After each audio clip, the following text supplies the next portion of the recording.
ঠান্ডা পানি নিয়ে বোতল নিয়ে পেছলেও লাভ আছে ভাই।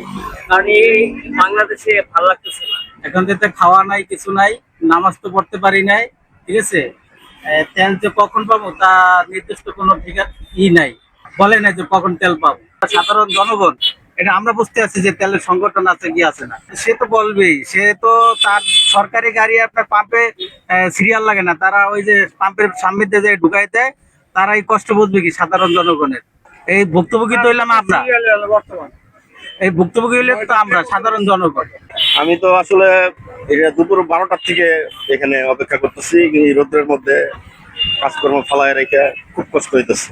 না, এর আগে আমি একবার নিছিলাম, এখান থেকে ফুল ট্যাঙ্কি নিছিলাম, কিন্তু বর্তমানে শুনতেছি যে 600 টাকা তেল দিতেছে। রাইড শেয়ারিং করলে অনেক টাকা পাইতাম, কারণ এখন মনে করতেছি এতক্ষণ যে সময়ের একটা দাম আছে, একটা ঠান্ডা পানি নিয়ে বোতল নিয়ে পেছলেও লাভ আছে ভাই। কারণ এই বাংলাদেশে ভালো লাগতেছে না। কারণ যদি একবার যদি ফুল ট্যাঙ্কি দিত, আমাদের মাসখানিক যাইতো, আমার ডিসকভার 125 তো, তাহলে আমরা পুষাইতো। এভাবে ভেঙে ভেঙে তেল নেওয়া যায় না।